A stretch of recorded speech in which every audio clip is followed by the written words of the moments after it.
Hey, hello everybody. If you're a mechanic, chances are really good you have some experience with GM's 3.8 liter engine. It's very well known in mechanic circles. These engines are good in some cases for up to 500,000 miles.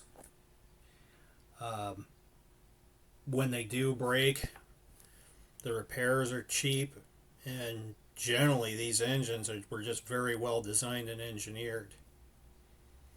But I think the thing that most don't consider is the fact this engine could actually have a very bright future, given the vast amount of low cost inventory there is. This picture right here is just basically just a stock image of a 3.8 liter stripped down to the block.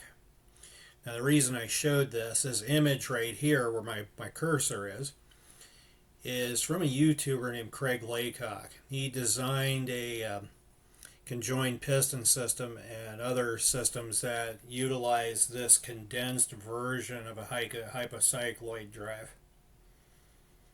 Now, once you use your imagination for a minute, imagine this piston reconfigured as a replacement piston for this 3.8 liter engine. So you get one that actually finally at some point wears out and it needs to be rebuilt.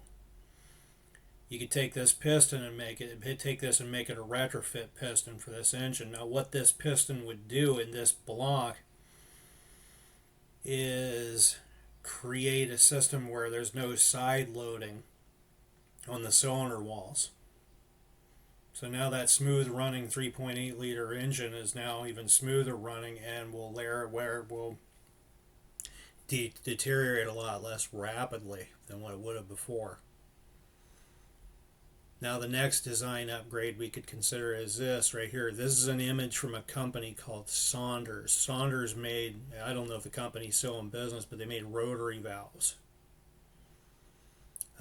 Conventional spring pump valves suck up 25% of your engine's horsepower. So if we were designing a head that would fit on this block,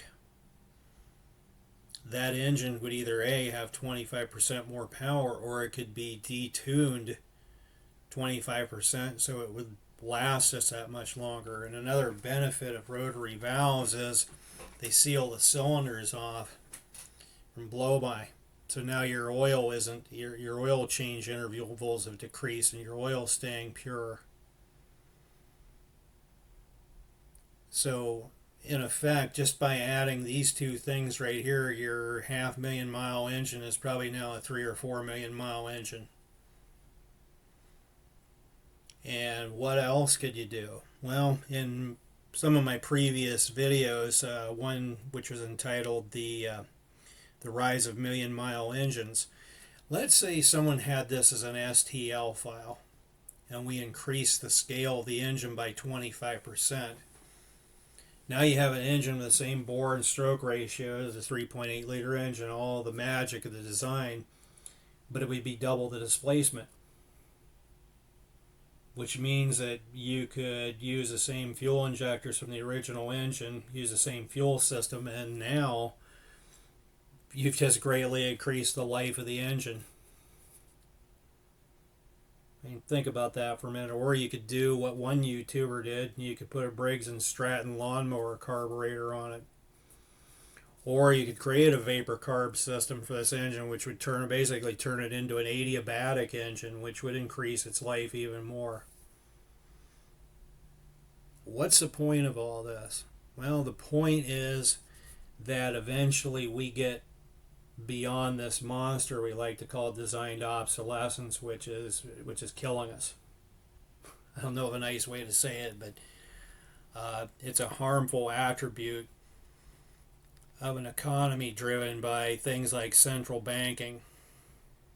Because let's face it, your car has to wear out in 10 years if the banks want to keep making loans for you to get new cars, and because all the money in circulation is borrowed, people have to keep borrowing money or you have a depression. Anyway, going to make that the end of the video. If you have any thoughts or comments, please share them with me in the comments section.